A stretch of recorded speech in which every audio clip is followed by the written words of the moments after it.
Hello friends, आज हम करेंगे प्रोसेस कॉस्टिंग में work in progress equivalent production.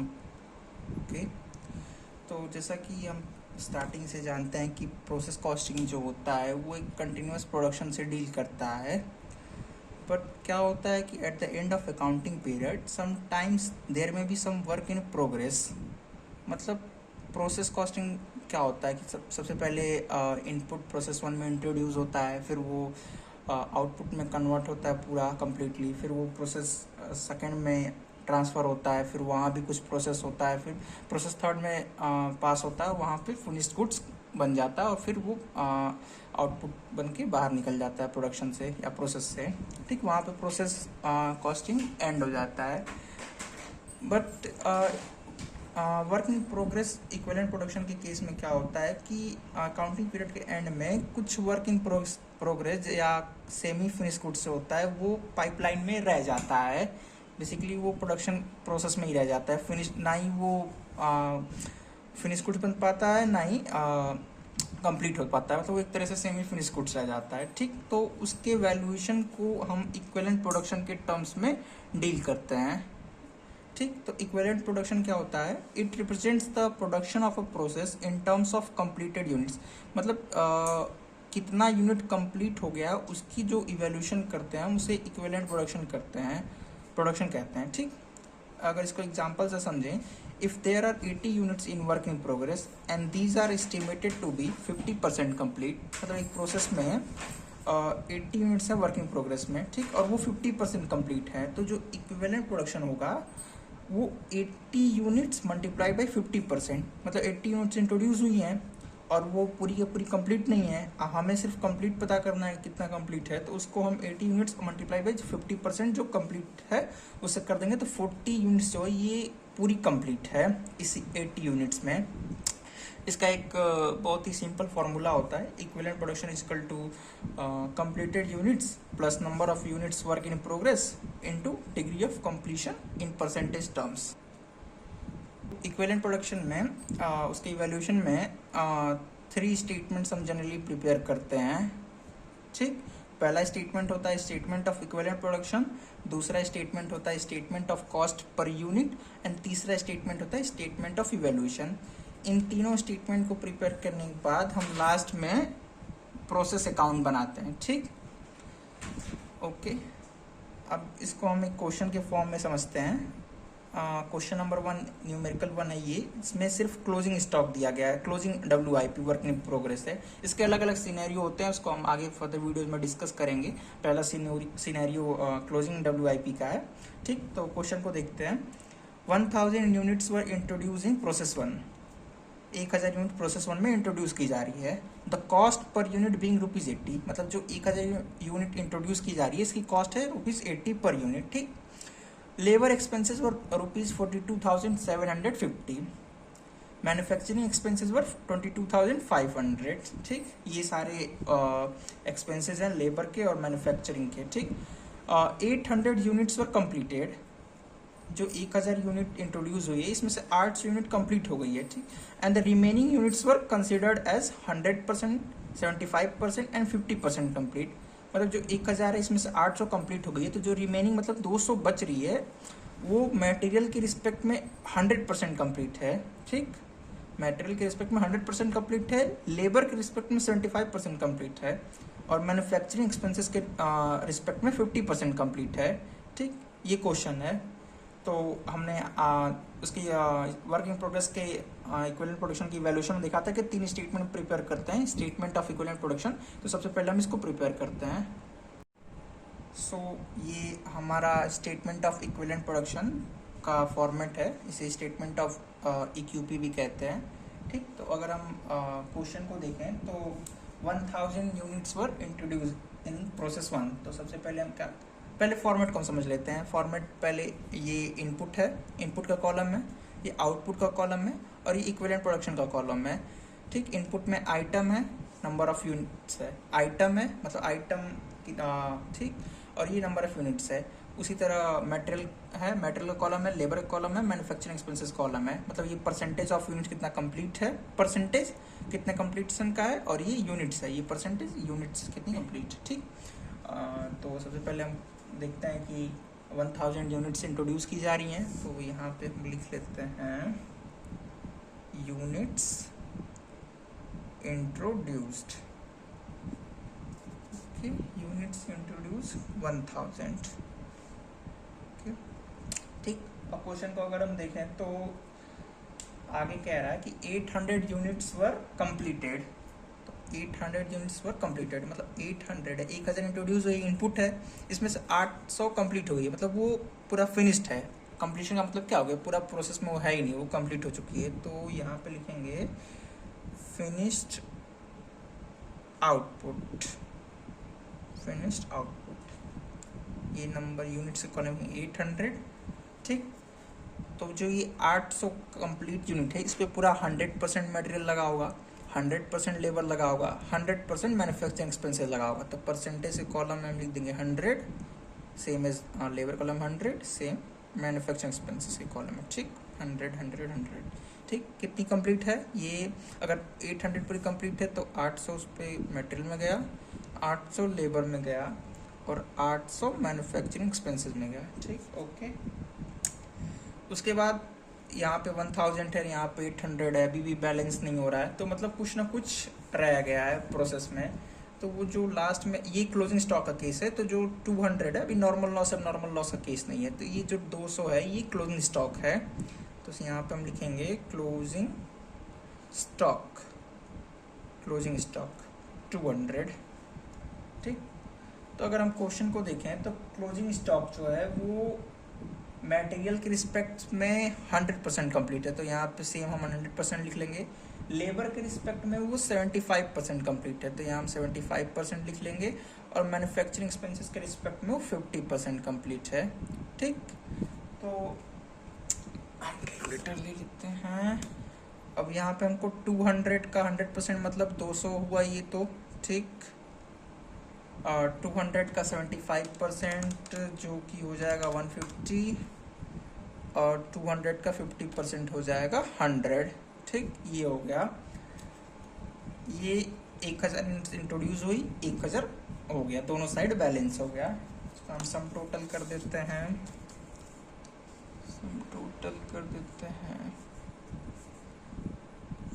ये रहा से 1000 बेसिक अकाउंटिंग।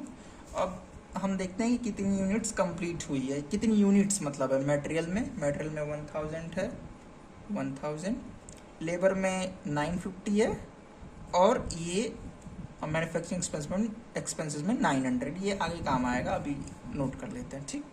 मैं बताऊंगा दूसरे प्रोसेस में, ठीक। तो ये statement of equivalent production prepare हो गया, ओके, ठीक। तो हमने statement of equivalent production prepare कर लिया। अब हम स्टेटमेंट ऑफ सेकंड प्रोसेस में जाएंगे और statement of cost per unit prepare करेंगे। जैसा कि हमने पहले भी देखा था कि 3 स्टेटमेंट प्रिपेयर करने होते हैं, स्टेटमेंट ऑफ इक्विवेलेंट प्रोडक्शन जो कि हमने प्रिपेयर कर लिया। अब सेकंड स्टेटमेंट प्रिपेयर करना है कॉस्ट पर यूनिट। इसमें हम जैसे कि मटेरियल, लेबर और मैन्युफैक्चरिंग एक्सपेंसेस के कॉस्ट निकालेंगे पर यूनिट बेसिस पे, ठीक। तो ये उसका फॉर्मेट है। फर्स्ट कॉलम है एलिमेंट्स ऑफ कॉस्ट, मतलब जो कॉस्ट के एलिमेंट्स हैं जैसे मटेरियल, लेबर, मैन्युफैक्चरिंग एक्सपेंसेस।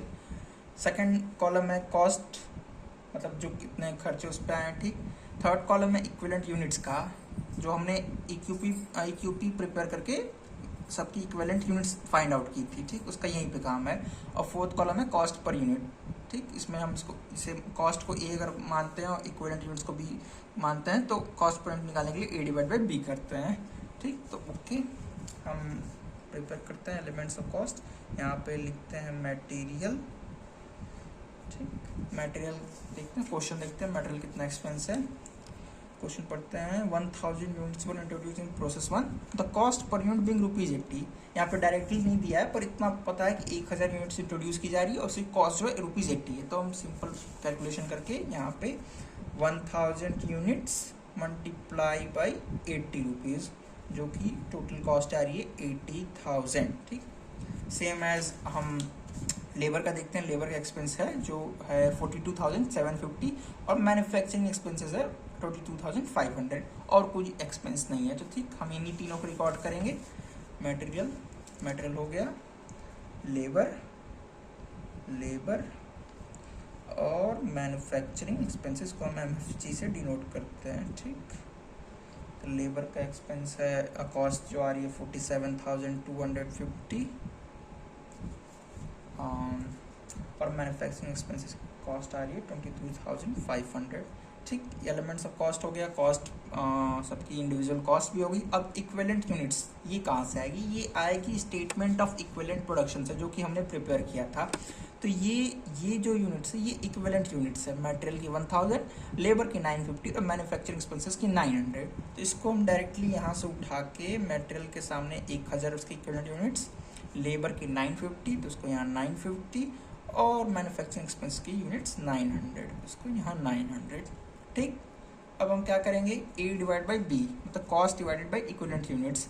तो अब 80,000 को 1000 से डिवाइड देंगे तो ₹80 आएगा। बेसिकली यहाँ पे गलती हो गई, ये 47,250 नहीं है, हमने गलत लिखा है, ये है 42,750। ओके, 42,750। ठीक, इसको हम 950 से डिवाइड देंगे। 42,750 को 950 से डिवाइड देंगे तो ये आएगा 45 रुपीज़। उसी तरह 22,500 को हम डिवाइड देंगे 900 उसकी इक्विवेलेंट यूनिट से तो आएगा 25 रुपीज़। इनका सम टोटल कर देंगे 80 + 45 + 25, क्या आ रहा है? 150 रुपीज़। 150 इसका आगे काम पड़ेगा हमें, हम अभी नोट कर लेते हैं। हाँ, तो हमने इन दोनों स्टेटमेंट प्रिपेयर कर लिया, statement of equivalent production, statement of cost per unit. ठीक, यहाँ से इक्विवेलेंट यूनिट्स आ गई। अब यहाँ से इक्विवेलेंट यूनिट्स के रिस्पेक्ट में सबकी कॉस्ट आ गई पर यूनिट के हिसाब से। मटेरियल की ₹80 आ रही है, लेबर की 45 आ रही है, मैन्युफैक्चरिंग एक्सपेंसेस की 25 आ रही है। ठीक, सम टोटल कर देते हैं तो 150 टोटल कॉस्ट आ जा रही है। अब हम थर्ड स्टेटमेंट प्रिपेयर करेंगे। हमने यहाँ से लिया मटेरियल के 80 रुपीज़, लेबर के 45, मैन्युफैक्चरिंग एक्सपेंसेस के 25। ठीक, इसको यहाँ पे पुट कर दिया, मल्टीप्लाई कर देते हैं। 200 units multiply by 80 rupees 16,000, 150 into 45 6,750 और 100 यूनिट्स 100 इंटू 25 ये आ गया 2500। इसका सम टोटल करेंगे तो 6750 + 16,000 आ जाएगा 25,250। इन टोटल ये हो जा रहा है 1,20,000। इसमें और ऐड कर देते हैं 1,45,250। स्टेटमेंट ऑफ इवैल्यूएशन प्रिपेयर करने के बाद ये टोटल आ रहा है। ठीक, इसका आगे हम जो फोर्थ, अभी हमारे तीनों स्टेटमेंट प्रिपेयर हो गए, statement of equivalent production, statement of cost per unit and statement of evaluation. अब हम स्टेटमेंट ये तीनों स्टेटमेंट प्रिपेयर होगा तो हम क्या करेंगे? प्रोसेस अकाउंट बनाएंगे। तो प्रोसेस अकाउंट का फॉर्मेट ये होता है। सबसे पहले लिखेंगे process 1 account. Okay, process 1 account लिखने के बाद जूम कर देते हैं ये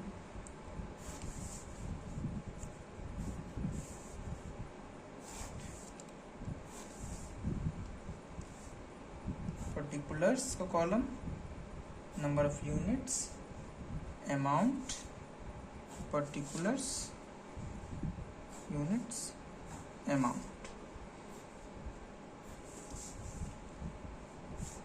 ठीक, ये लिख लेते हैं particulars, units, amount. Particulars, units, amount.